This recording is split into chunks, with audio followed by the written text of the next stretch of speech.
They erased the Roman concrete formula from history, and they never said why. In 79 AD, a Roman harbor wall was already 200 years old, sitting in seawater, getting stronger with age. You were never taught that. Modern concrete crumbles in 50 years. Roman concrete gets tougher the longer the ocean beats on it. There's a reason nobody explained that to you in school, and it's darker and stranger than a lost recipe. Rome built with something called opus caementicium, volcanic ash, lime, and seawater, poured into wooden forms and left to cure for decades, sometimes centuries. The Pantheon's dome, still the largest unreinforced concrete dome on Earth, has stood since 128 AD. No rebar, no maintenance crews, no cracks wide enough to matter. Harbor walls at Portus Cassinus have sat submerged in the Tyrrhenian Sea for over 2,000 years, battered daily by saltwater that destroys modern marine concrete in a single human lifetime. Rome didn't just build things. Rome built things that refused to die. And at some point, nobody agrees exactly when the formula vanished. Not lost in a fire, not buried in a collapsed library, just quietly stopped being used and quietly stopped being taught. Here's where it gets stranger. In 2023, researchers at MIT finally figured out part of the mechanism. Roman builders used something called hot mixing, dropping in chunks of raw, unslaked lime instead of pre-mixing it into powder. That created small white deposits inside the concrete called lime clasts.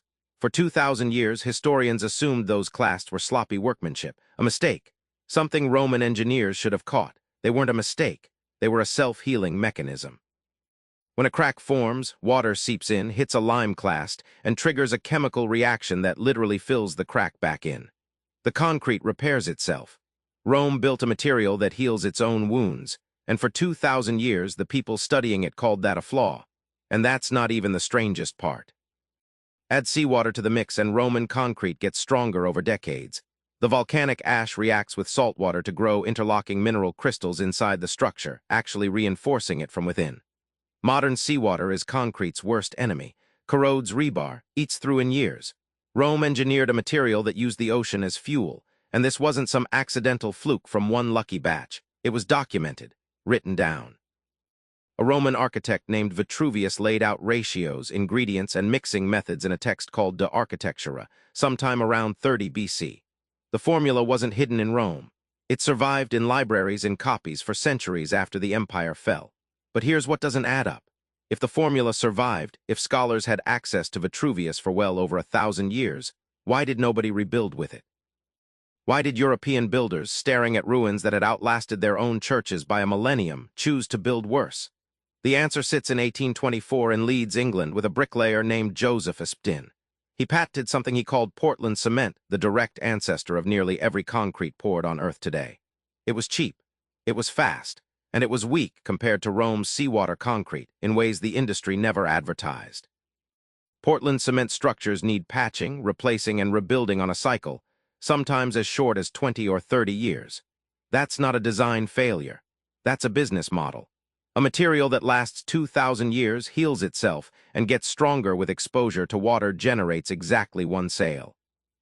Material that fails every few decades generates permanent, recurring revenue for cement companies, for construction firms, for an entire industrial ecosystem built on things falling apart on schedule.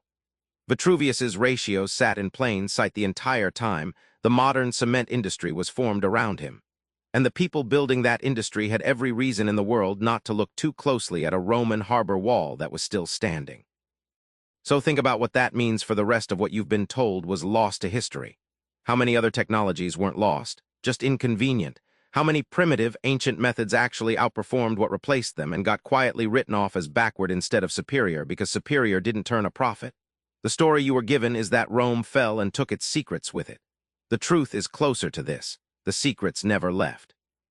They were just standing there in the harbor for 2,000 years, and it was more profitable to look away. So here's the question nobody wants to answer. If Vitruvius's text was sitting in libraries the entire time, who, exactly, decided it wasn't worth reading?